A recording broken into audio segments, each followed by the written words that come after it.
According to eSchool News, 41% of kids may have a learning difference, while 24% having a confirmed diagnosis, and another 17% of parents suspecting their child has a learning difference, a number that is much higher, more than double than the expected industry statistics.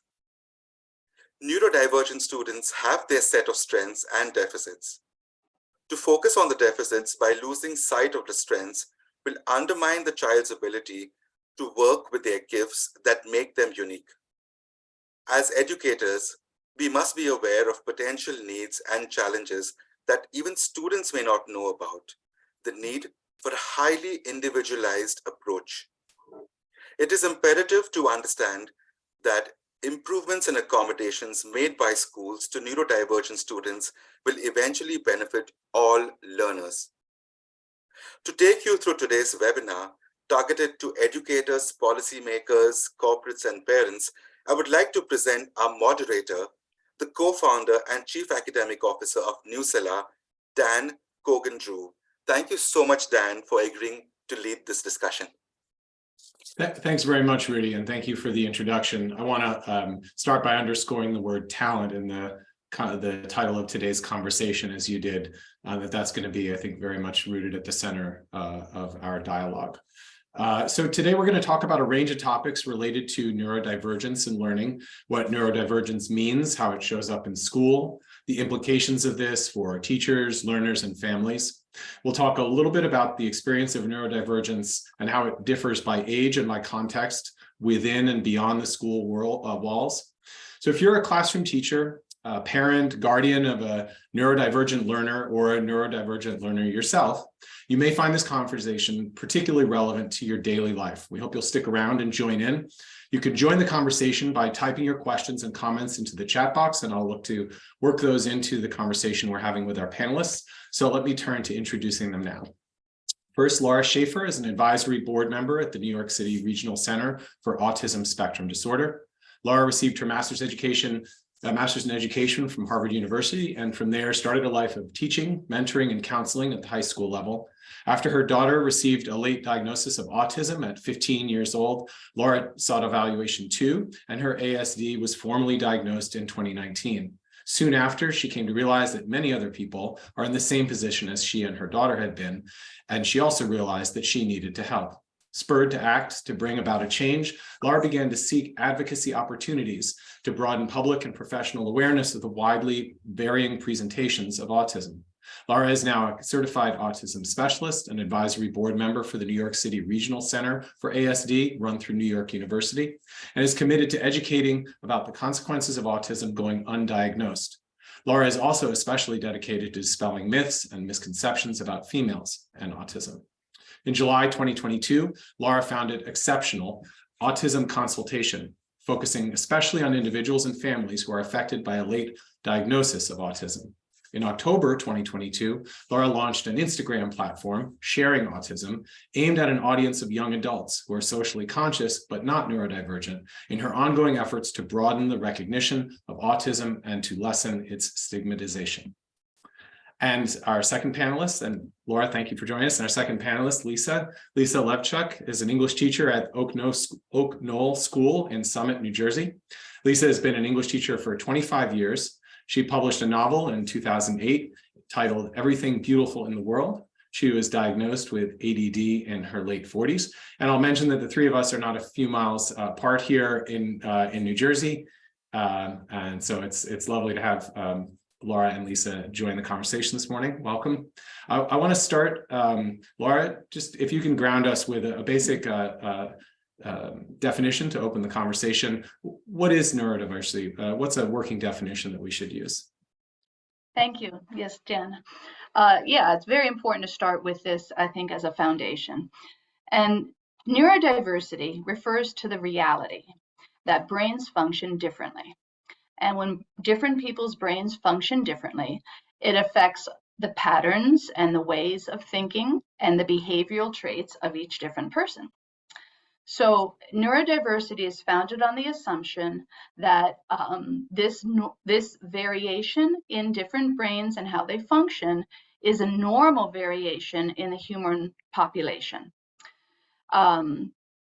Neurodivergence is natural, and this philosophy veers away from the thinking that whatever is the majority is how it should be, and that being neurodivergent is not a wrong thing or an error in the person who's neurodivergent, but and as a result, there's no need to fix it. So it's an embracing and a recognition and an embracing of the differences that our brains naturally have. Yeah, thank you. And I'm reminded of the word talent there, because if you, depending on how you define it, you may think about it as a problem to be solved or as a resource to be built upon in your family, in your classroom. And speaking of classrooms, Lisa, I wonder how, as you think about this, the definition and how it shows up in your classroom, can you talk to us a little bit about that? Sure. I've been a teacher for a long time and kind of been through a lot of different changes in the way we approach, students with learning plans and with who are manifesting symptoms of, whatever it is, ADHD or, and as Rudy pointed out, the numbers have really just gone through the roof in terms of kids who are diagnosed now. And what I've seen over the years in the classroom is, it hasn't changed over the years. It's just that we're sort of now thinking of it differently, which is good. Is that, there's those kids who, and I was one of them, so I can relate to them most of the time, who just, you find that their profile is just off in a way, right? And I remember the first time that I was teaching and I saw kids who could multitask, who could do 5 different subjects, with focus. And I was like, oh my God, is that really possible? And then I would see the kids who, they have spikes in the things they're really good at, and then things they just tank on. And you start to notice that there's going to be patterns with certain kids. Some kids can't pay attention during certain parts of the class, or they're just they got to get up and move around. And that never used to be something we even tolerated. It was, if you couldn't sit there the whole time, you were in trouble. I think now we're starting to recognize that there's kids who have to move. They've got to get up at some point during the class. We teach 70-minute classes at Oak Knoll, and if it's for me, it's impossible to sit for 70 minutes. So there's those things. You see anomalies in their, both in their academic profile and in their behavior, that used to be things I think we were more inclined to punish, and now we're beginning to, I think, recognize that these are not weaknesses, as you say, that these are just differences. So that's, essentially that's where, that's what I see. Thanks for that. When you just use the word anomalous, it makes me sort of want to flip the perspective and say, how is it that people can sit still for 70 minutes? That's strange. I'm undiagnosed, but I suspect I have some brand of ADD. I have a son with an ADHD diagnosis, and I remember my father once offering me $5 if I could sit still, and I couldn't do it. It wasn't worth the amount of energy it would take to suppress my energy. So I can relate to those kids. 70 minutes, a long time, and so you see these varied behaviors show up in your classroom. And I've seen this as well, and I think many educators recognize that our attitudes are changing towards this. The diagnosis is becoming more prevalent and more accepted. I wonder, in our audience, as you're experiencing this and hearing from Laura and Lisa describe these definitions and how it shows up, what experiences you've had and how you would add to the conversation. So let me park that there and ask you to write in. But Lisa, how do you think about this? You said a little bit about it, but maybe say a little bit more about the implications for teachers who have neurodivergent students, whether they know that there's a diagnosis and perhaps what it means to believe that a student might be exhibiting these traits versus actually being told before the year begins that Dan has a diagnosis. Right. Well, I still think we're all late to the game here. I think younger teachers are probably more likely to have interacted with or been diagnosed themselves with something. So they're more open to the idea. I think those of us who are older have been doing it a longer time. It's been a slow change. And so, you know, I think we're just starting to really begin to accept the reality. You know, it's really hard to reframe the way you think about things, and to, you know, when I remember one of my first teaching jobs, and when kids would come in and have anxiety, and, you know, the dean of students would say, he just doesn't want to take the test. You know, like that was, he just doesn't want to do the work. Like there, you know, it was like that, this laziness.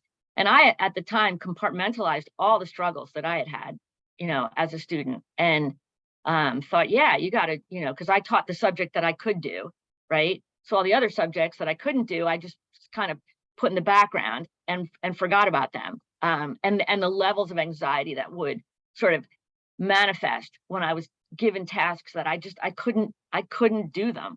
And so I see that with kids who, you know, the look on their face, or when they raise their hand and answer a question that has nothing to do with what you asked, but they're bright kids, you know, and they want to participate, but they're just somewhere else. So I feel like that's kind of some of the implications are that we really just have to learn how to reframe, you know, the way we think about it. Yeah, Laura, what would you add to that? Because I know you classroom teacher, you've been thinking about this and working in this space for a while now. What would you add to what Lisa said? Yeah, I think these new ways of thinking are teachers realize that it really needs that the traditional classroom structures and ways of you know, delivering material really do have to change. The strengths and the differences of students who have a neurodivergent profile, these students are not going to conform or perform best in a more traditional, rigid classroom curriculum. And so between the students who we know are diagnosed, and then the students who we know, you know, there definitely are students who also have neurodivergences that have not yet been found.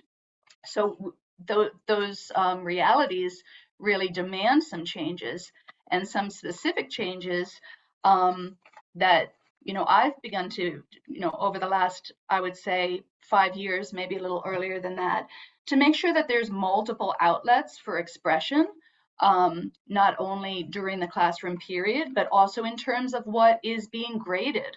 Multiple modes that are truly valued, and they are part of the grade that the student receives. So a lot more variety and a lot of varied types of activities. And another important one, I think, is structuring how the class is run in terms of wait time and processing time, to not have every question asked be answered by the first hand up. You know, in other words, it could be everyone's going to think about this for the next 5 minutes, and everyone's going to write 2 sentences, and then I'll collect them, or so many other options than first hand up dominates the conversation every time. So yeah, changes are happening. Right. Yeah. And sorry, just to add on to that, we reward quickness. And that's something we also have to, I mean, school is built around one type of learner, and it has been for as long as I've been a teacher, and rewards that type of learner. And it's about speed, a lot of it. And that's changed, but that needs to change, and it is changing. And teachers who are aware, and I think in 2 to 5 years, it will be impossible to be a teacher without making these changes, and teachers are being made aware that these changes have to happen. Mm-hmm. Yeah, there are a couple of thoughts that, as you're describing this, that that come to mind. That there's a ripple effect here to the time in the classroom, right, is the teacher's most precious asset, and is the budget that they have to work with each day. And there's an ever growing number of responsibilities for them to fill, during that time. And if what we're saying here is that, for example, let's say in the Commonwealth of Virginia in the US, there are more than 1,000 social studies standards that a teacher is expected to cover in a given year. And all of that is meant to find its way into those minutes. And if at the same time, what we're saying is that students need more time, and that it isn't just a quick sort of rapid fire test. Do you know the answer? Can we move on? Does one person in the room know the answer? Can we all move on? There's an inherent tension there that has impact beyond the teacher, because the teacher will be listening to all of the voices within their sort of hierarchical chain of command saying, you need to cover X, Y, Z. And they're in the position of seeing what's best for kids. And so they're the ones who are stuck trying to reconcile that. And I was thinking also now that as we think about the implications of this for neurodivergent learners, Lisa, I would like to start with you. I was just thinking my own reflection here is that with this sort of orientation around speed, I recall in my own experience that I felt very good when I could quickly answer something, and I would sometimes get praised for it. My parents would say something nice, and I would think that was intrinsic to me. There was not a growth mindset in those days, Right. Anyway, uniformly, in place. But when I couldn't answer quickly, I began to think that, well, I wasn't good at it, because being good meant being quick, and it wasn't going to be something I could work at over time. It was either good and quick, or if not quick, then not good, and was not for me. And I couldn't, in math, I remember I had quick answers for a while, and then the pace slowed and I got discouraged. Along that lines, I wonder if you've seen this kind of attitude or behavior amongst kids, how self-aware they are of their circumstance and how they're approaching learning. Yeah, I mean, a lot of kids, you see them, they walk in the first day and they say, I'm not good at this. I'm not good at this subject. And you start to inquire as to, what is it that, that you, well, I'm not a good writer. I'm not a good, and they haven't really tried yet. I mean, they've, they're just, and I think it's coming from that phenomena that you're describing in that, when you're a kid and you're in school, I remember the one thing I could do was read really fast. Like if they had this machine that projected words on the wall, and like I was super fast at that. So, but on the other hand, when it came to doing math, I was just like, I'm not good at this, and I kind of just shut down completely. And I see kids doing that, and it's really sad. And I don't know how exactly we're going to fix it. I was just reading an article by Temple Grandin in the New York Times this last weekend, where she talked about visual learners and how,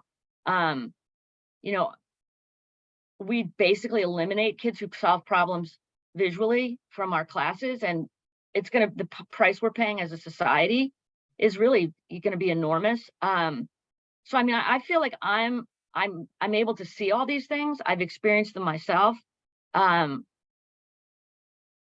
What to do, because as you're saying, like I teach an AP language and composition class, and if they don't do well on that test, that I see it as a reflection on my teaching, and that's a timed, stressed out test.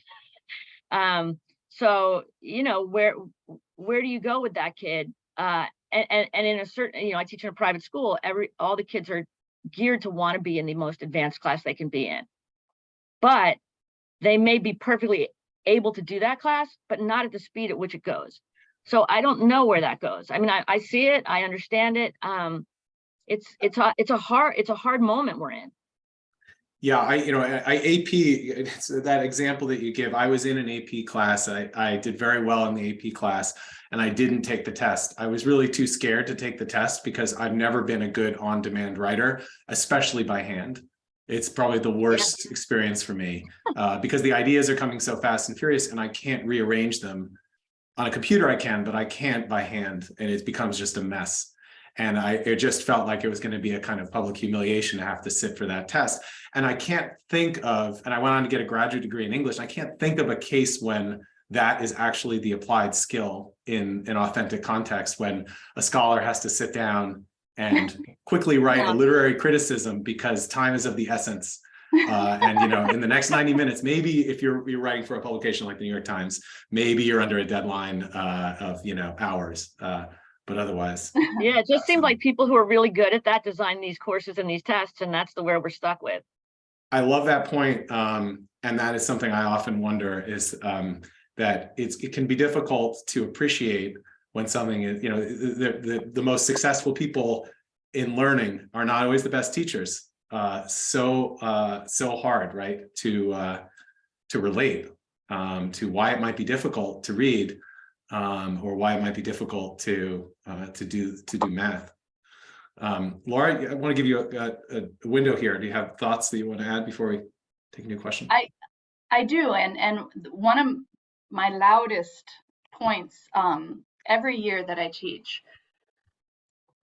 have told so many students this, trying to offer reassurance, and it really is connected to what both you and Lisa were saying, that life is not school. Life is nowhere like school. And it's really a little bit twisted that for 18 years, we are expecting human beings to go each day methodically through every single variety of topic, switching, and then do it again, and then do it again, not maximizing and building on natural strengths, and maybe directing certain students toward a place where they are more successful and more naturally inclined, not doing that, deliberately not doing that, and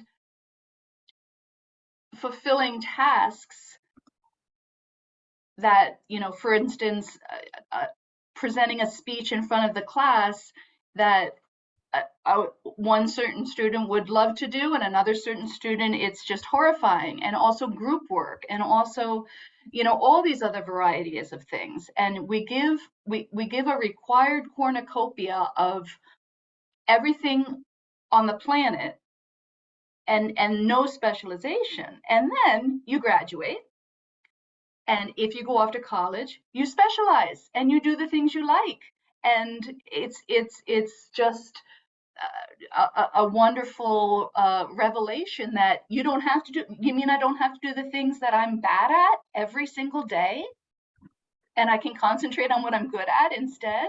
And then of course we pick our careers, and so it's both encouraging and frustrating to me that these students are going to go on, and so many students that are not as successful in high school are going to be great in life. They're going to be great in their careers.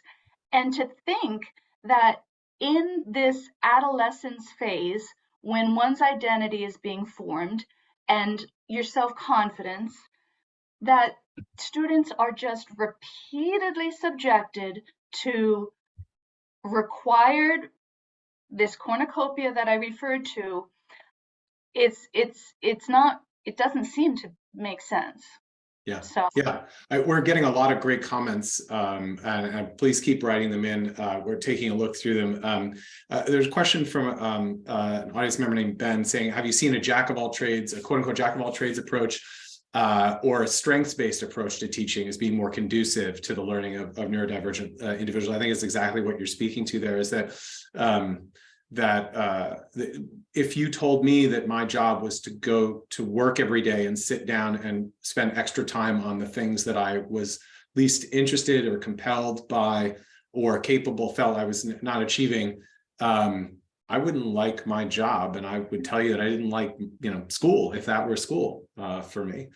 So we do seem to be working against best practices, or against the learned wisdom of educators. Well, I do say, like, I also come from a boarding school background. I taught in boarding schools for 20 years.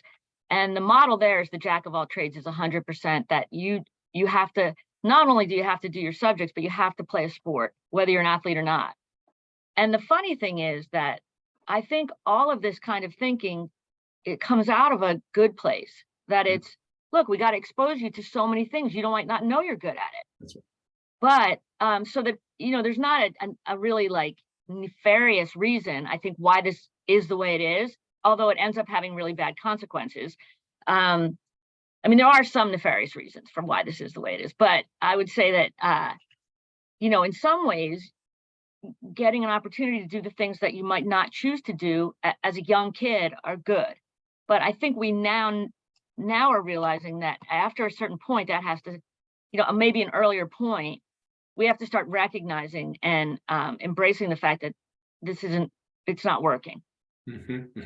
Making time for celebrating the talent that the students bring in, the motivation and the experience, the positive experiences that they're having. Yeah, absolutely. Laura, I wonder, thinking about we're, I think, opening this conversation by identifying ourselves as parents and guardians and folks in our family who are neurodivergent. What are some of the implications for what we're saying for them? As we may have many identities, these are not obviously exclusive. What are some things that you think parents might not be thinking of, or you've seen them, there's some realizations that have been very effective? Sure. I think for our neurodivergent students, parents need to help them develop a mentality of where they're able to self-advocate, where they're able to say, to not hesitate to ask for clarification, or to maybe change a seat in a room if noises are distracting, or if there's anything that is inhibiting a seat is not a big deal. Likewise, to give that neurodivergent student permission of self-acceptance. So for instance, not to know that it's going to happen, that one day you might be a little bit more overloaded and you might need to take a little bit more of a passive learning approach in class, because that's just all you have to give that day. And likewise, training students toward self-advocacy. I think that parents really need to be prepared to advocate, because it, as we said, maybe 15-20 minutes ago, these changes are coming, but it's not yet automatic thinking that we're going to offer a good variety of assessed tasks, for example. I think that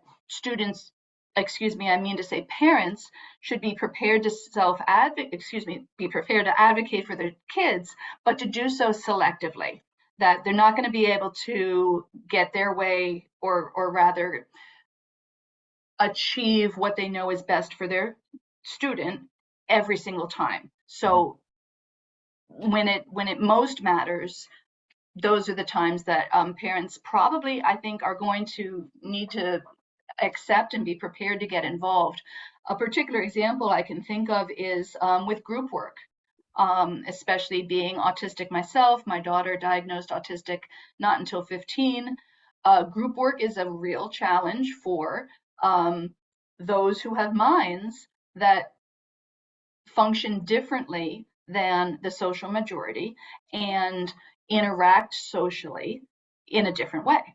And so what percentage of the class demands group work?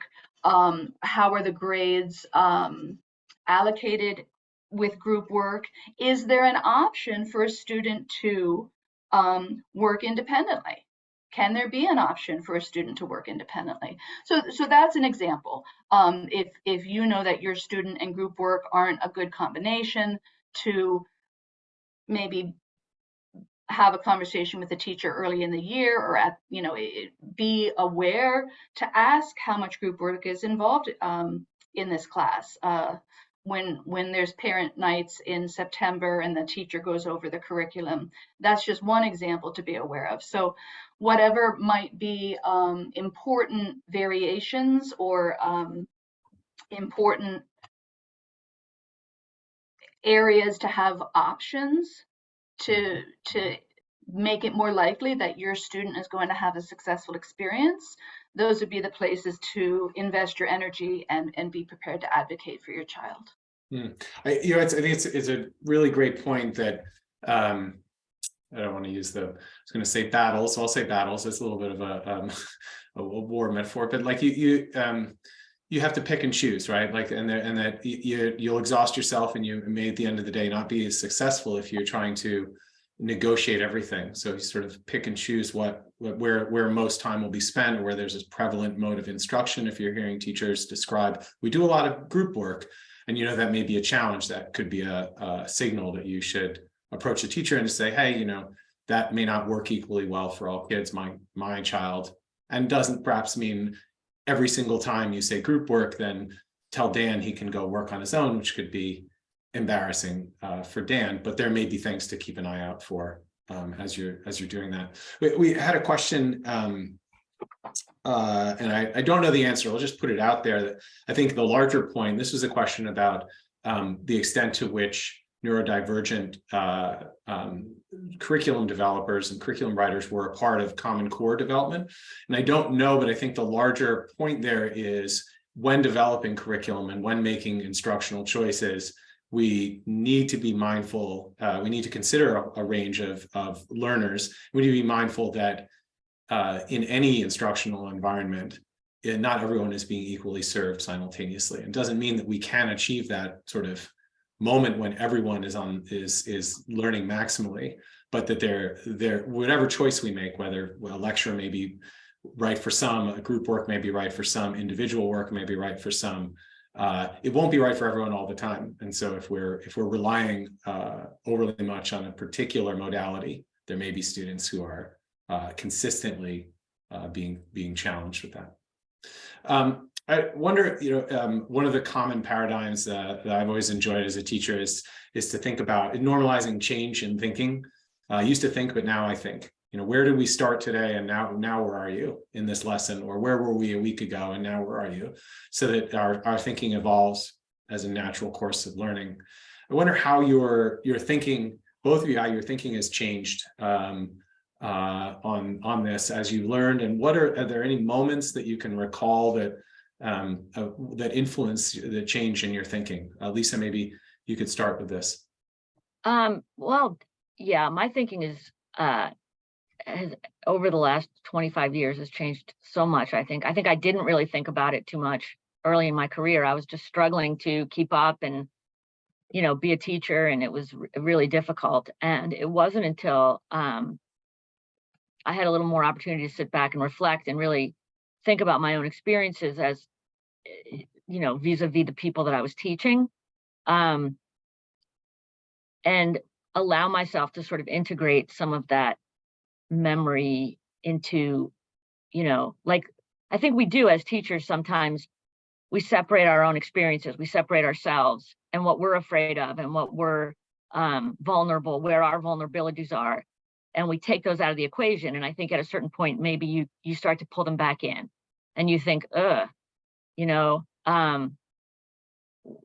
those moments where I was sitting there feeling like, if I don't cheat, I'm not going to pass because I've not done the work, and I'm not lazy and I'm not unintelligent. It's just that there's certain parts of courses that I just couldn't get my head around and couldn't separate out the thinking. So I remember, I think those moments where you remember the struggles, your own struggles, change your thinking. And so now I'm much more working on making school better for everybody, making it the opportunity. Not everybody's going to love English. Not everybody's going to be great at, creative writing or analytical writing. It's just, we all have different strengths and talents. But to make it so that it's not a negative experience, I think has become the focus of my teaching. Like, I don't want you to go away never reading another book, because someone told you you're not fast enough at, or you asked a question that's, not relevant. I think the other thing that changed my thinking was when my nephew, who is didn't learn to read till he was 3, or no, I'm sorry, till 3rd grade. They gave him medication in 3rd grade, and he said, I can think of one word at a time now. and suddenly he learned to read. You know what I mean? So like, whoa, just those little moments, those anecdotes that where it's like, this is not what I thought it was. Yeah, that's so interesting. I think that we've referenced so many personal stories, and in the comments that we're reading from the audience, we're seeing the same. And so if you're thinking about as you're listening to this conversation, where could I learn more, and how could I better understand this? And given the prevalence, as Rudy stated at the outset, of neurodivergence in the general population, there's a good chance a neurodivergent learner or a member of your family. Perhaps you haven't reflected for yourself, and so this is an opportunity to learn more, is to sort of look around you. It's not a sort of arcane or abstract notion. It's very present. There are lots of conversations here happening in the chat about Dan, instructional strategies. Laura, do you want to speak to any of that? Just before we move on from the what did you used to think question, I bring it up because I think that the evolution in my thinking is probably similar to a lot of people's, and that is that in making changes for students who are not in a happy, predictable group where I don't have to change a thing. So making changes. I think some people, and I think maybe my 20, 25 years ago, beginning teaching self, would have thought that that was special treatment, would have thought that maybe it's not fair, would have thought that it might not even be right for the student that you're making accommodations for. That student should learn how to do it just like everyone else. But I came across a brilliant metaphor regarding this. And that's the concept, which we're all very familiar with, of curb cuts. So typically at a curb, there will be a right angle. And if you're wheeling a dolly of boxes or a stroller or whatever it is on wheels, going down that, 5-inch drop, you have to be very aware. And thus for wheelchair operators and for those who are in a wheelchair at intersections, we now have curb cuts so that there is a slight ramp and there is not the steep decline at the intersection. Well, as I said before, with the dolly, you have a dolly of heavy boxes, you've got the stroller, you've got a little kid on a scooter. These curb cuts benefit everyone. So standing desks, subtitles, texting was originally developed for deaf people. Changes that someone could criticize and say, well, that's giving special treatment and my tax dollars shouldn't go to this or that. It really is the case that these changes benefit everyone. And also that so many disabilities or needs are invisible, and or there's a diagnosis that's not made public, or there's a neurodivergence that hasn't yet been discovered. So additionally, people who are not neurodivergent at all might be very, very, very introverted or might have anxiety. And it's not a matter of neurodivergence or not. So the changes that we're talking about are positive changes for education, period. Mm-hmm. And I think in terms of, I used to think, but now I think, this wonderful revelation that I hope more people open their minds to, that we're not talking about making changes to make things easier for people who have problems, or we're not talking about exceptional, rare instances where a student might need this or that. These needs are for everyone, and these modifications are going to help everyone. And there really needs to be a new mindset, I think, relative to that. Well, there's, the discussion is really lighting up here in response to what you're saying, Laura, because I think this resonates deeply with a lot of people. Universal design was one of the terms that was identified here to describe some of what you're alluding to, and the curb cut. I love that. I love that metaphor. I'm reminded of subtitles for films. There is research, and if you want to Google "turn on the subtitles," TOTS. There's research showing that simply by default, putting subtitles on films and on anything broadcast on TV can lead to improved literacy rates in the general population. But subtitles were not created for that purpose. And so there's an extent to which we create these things initially as an accommodation to foster greater inclusion in learning. And then they have ripple effects and unintended positive consequences that they begin to be appreciated, but you wouldn't necessarily have seen or anticipated that. And that's I think just another example. The word anxiety is showing up a bit, and I wonder if we could just take a minute to talk a little bit about that. We're talking a little bit about implications for neurodivergent learners. And I've experienced some of this with my son and myself, the sort of convergence of some of these characteristics in neurodivergence and anxiety. I wonder if either of you has experience with this, thoughts on supporting students or ways that you see it in evidence in any of your students, and how you, if they're aware of it, they're not aware of it, whether building awareness is helpful. Yeah. Well, I could speak to this as from personal experiences, that I wasn't diagnosed with, no one really was diagnosed with ADD when I was a kid. It was just, you were either with it or not with it. And those of us who had, siblings who came before us who were very bright were oftentimes tracked into these like advanced classes. And we figured out a way to survive. Like you find a way. But with that comes deep feelings of insecurity and anxiety, because you're not doing it the way you're supposed to be doing it, and you don't understand it the way other kids understand it. So you get through it, you succeed, but there's a problem with you. And for me, that led to, I had profound anxiety as a young adult. And later, I really credit a woman who I spoke to after my mother passed away. I was speaking to her about, grief and anxiety, and that she was the first person to really talk about ADD with me. And it was really eye-opening, because it is, for me, unstructured time is terrifying.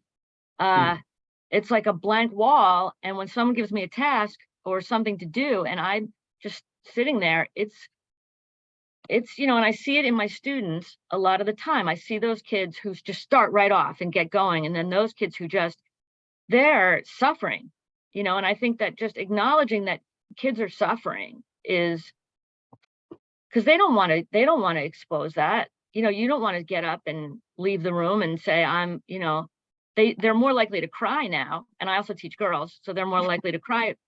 And I should, when they get anxious, but thank God, at least it's not, so much of a stigma. But anxiety is still a stigma. It's still, and I talk to my students about it because I've lived through it.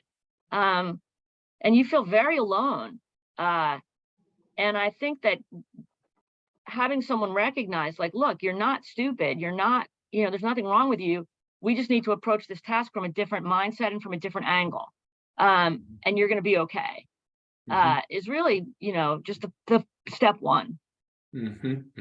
That's just to affirm what I think you were suggesting there, is that, like, girls may cry, which means that in a way they're expressing it, they're letting it out, and that could be a lot healthier than, I'll stereotype boys for a second, that like we bottle it in and we walk around upset, annoyed, angry, maybe aggressive, because we have feelings we don't really understand and we have no way to let them out. We haven't been taught to, or it's not normal, or other kinds of sort of social barriers are keeping us from expressing that. I had the same experience with my son, and I was driving him to school today, and I was telling him we were gonna have this conversation, and I was asking him, do you know other kids in your class who have ADHD or dyslexia or both or something else? And he said, yeah, and And he thought about it for a second, and it was very clear he knew exactly who they were. And they were, but we didn't talk about any names, but there was a sense of collegiality that like he felt that this was, and it wasn't, I was wondering if he was going to say there were one or two, and he said, oh no, there are a lot. Like it was not, and this is not a so-called, sort of specially designed school. This is just a school, but he's very aware that he's not alone in this. I think that helps. Laura, did you want to add anything on that sort of on that topic? I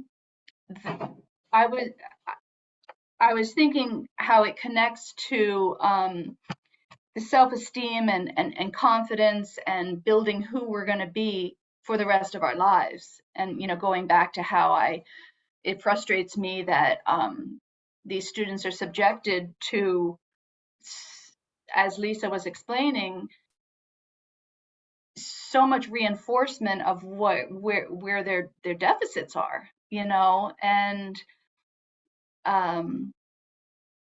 yeah, those were my thoughts as you guys were talking. Yeah. Well, we've touched on this, but just to sort of bring it to the fore, the idea of being neurodivergent and working with people who are neurodivergent across time and age, and how obviously at younger ages we're, I think, more bound by institutions, though of course you could say we're all working and we're bound to the institution where we work, and that we react in different ways to how it treats us or how it recognizes us. How do you see that? How do you think about that? Like the distinctions by age, and maybe we could say like within the school population, younger children, let's say elementary, middle, high. I immediately think about self-awareness, and students becoming more self-aware as they get older, and this is something about themselves. Any thoughts on that? Like how you've seen distinctions over time? Laura, do you want to? Sure.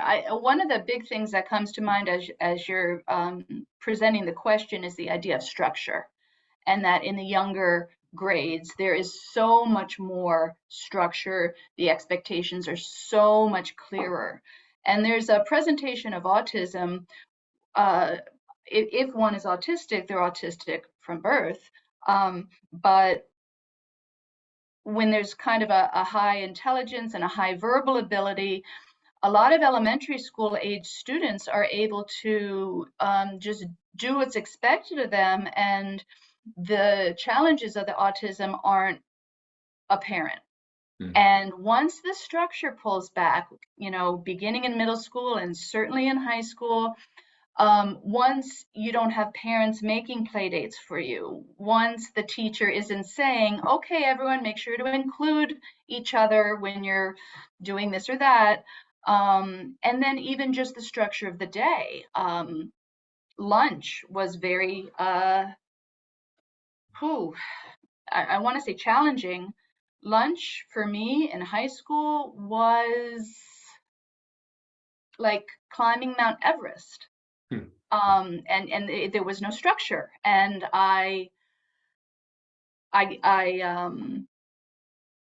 what ended up happening for me is I was highly involved in the school newspaper, and by junior year I had an editorial position, and I ate my lunch in the newspaper room, and I felt like I had a reason to be there, and I could say I'm working on this or that, and but it was a quick fix. I needed an answer to a problem that I had, which was I don't know how to handle lunch with my peers. And it wasn't different in college, and I joined an eating club where it was like kind of somewhat like a co-ed fraternity, and it was part of a co-ed fraternity, and I had a place to go to eat. And I didn't have to figure it out and ask people if they were going to be there. I would just go, and I didn't have to what if I was hungry earlier, or what if, I just want to eat when I want to eat. And I don't want to talk that much when I eat, and I need a break from my morning at lunch. So yeah, that's just one example of how things get much harder when you're an older student, and not just with autism, but with other, neurodivergences. A teen can feel a little bit more burden. The anxiety is going to be a little bit more pronounced the further away you get from the structure of elementary school. That's so interesting. I had never thought of that. Lisa, I wonder what your. Yeah, I was just listening perspective to Lara, and it was,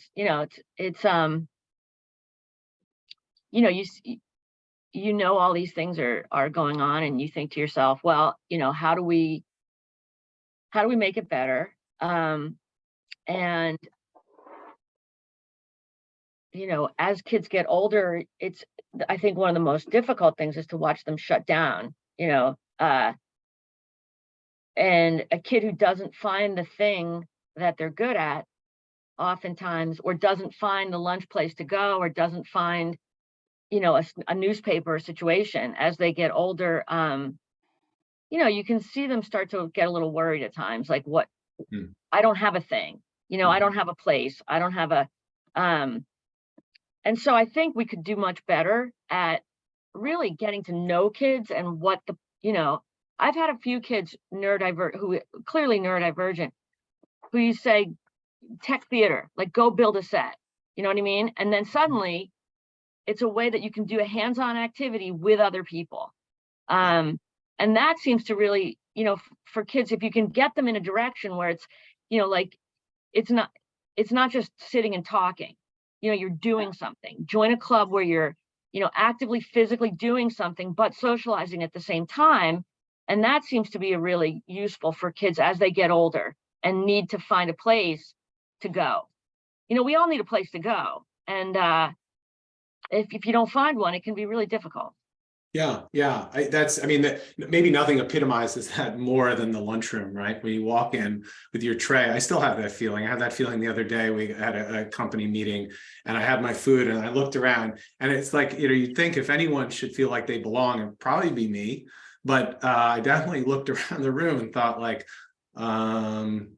this is awkward. And at one point, I think I just stood there and ate, like, just standing in a space, right? Because it was sort of like, I don't really know how to make this decision. If there were a table that said, over here, or we had a place, Laura, like you say, like sort of like staying at your desk, it's like, I'm just going to work through lunch, and that's not a punishment. I like that. This is a place of structure. I want to add, in my individual case, it wasn't a matter of being shy or scared. I didn't want to talk. I didn't want to participate in conversations that didn't matter to me.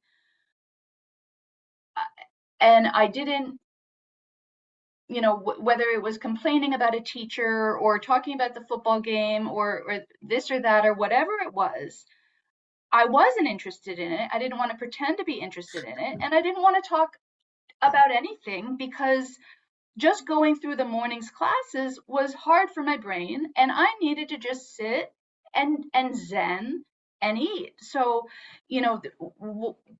why a person has the challenges can also be not obvious. To recognize that a student needs help, or to predict that some students will need help, but also not to assume why it is. It wasn't a matter of shyness for me. That's a great point. That's a great point. And somebody I'm reading talks about that now there's online places to go, which is, thank God too, because, like, there's kids, and I don't think we should look at a kid differently whose place is with people who they've met outside of whatever confined space they're in. Yep. If you can find your people, that's a godsend from the internet. Yeah, especially with LGBTQ youth who, can look around them in their school and say, I know there's people like me, but no, I don't know who they are. Transgender youth, the internet and being able to connect with people all over the country, all over the world, has really been wonderful for students who feel different. That's right. And one of the lesser spoken about, but I have read some pieces about the COVID, learning during COVID was a burden on many families and many learners, but not entirely. There were certainly kids who felt as though a burden had been lifted, and they were able to find their people. And those people weren't always, geographically related, and that may not have really mattered. And they were able to, sort of take a breath. Well, we're coming up on the end of the hour here, so I'd love to just end on a hopeful note and ask each of you if you could just share something that gives you energy on this topic, gives you hope, feel like something that you look forward to. Whichever of you feels. You want to start? I have something, but if you do, you go. Okay. I am so hopeful and inspired by what I see as the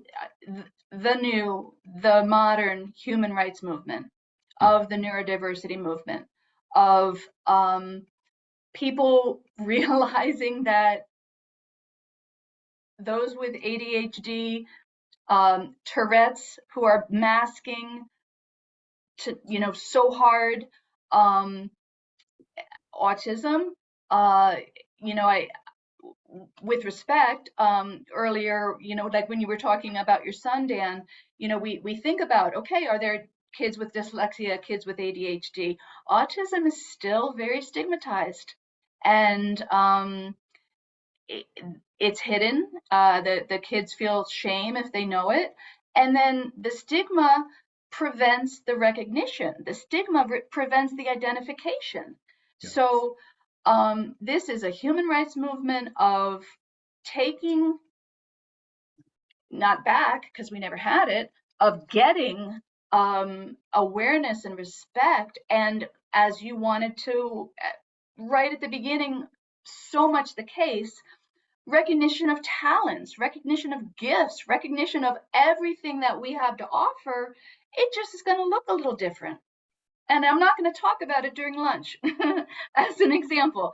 So I really think that the world is changing. And I think that in 5 or 10 years, our kids are going to be happier and healthier. And the non-neurodivergent kids are going to benefit as well. Thank you, Laura. Lisa? Yeah, I think it's great we're having this discussion. I mean, I think this to me is great progress that we're sitting here talking, and I think there's a lot of us who don't know what to do, who want to figure this out.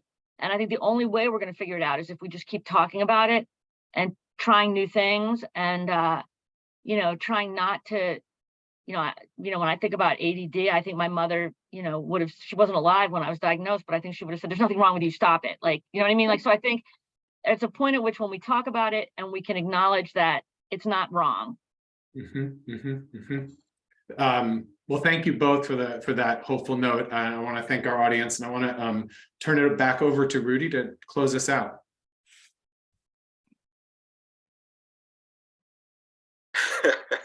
Wow, what an awesome discussion. I mean, over almost 150 comments and questions around, over the last 1 hour. So thank you once again. I wanted to sincerely thank Dan, Lisa, and Lara. Thank you so much. It's been such a busy discussion, such a wonderful discussion, so productive. And thanks to each and everyone who made time to attend this discussion. I know that we're all working towards a common mission.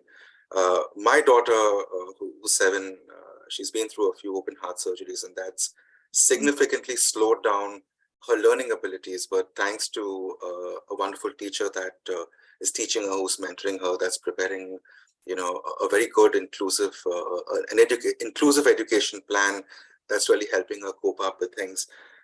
So I understand, I feel it, and I just want to say that we're all in it together. We're all in it for a common mission to build a bigger, brighter future for our kids, for the industry, for societies. So Dan, Lara, and Lisa, thank you once again. Please, after this discussion is concluded, the comments are not going anywhere. Please take a few moments maybe 10 or 15 minutes or so during the morning and reply to some of the questions, keep the comments going, reply to some of them, because there's nothing better than, the one-on-one personal touch that we have, with the audience. So, and of course, each and every one, please review, have a look at, Newsela, the kind of work Newsela is doing. They're doing an awesome job when it comes to really building the future of our kids, both with teachers as well as with students. So thank you so much once again. It's 11 Eastern, and have yourself an awesome weekend. Blessings, good wishes, and good luck. Thank you so much. Be well, Thank everyone. you so much. Thank you. Thank you.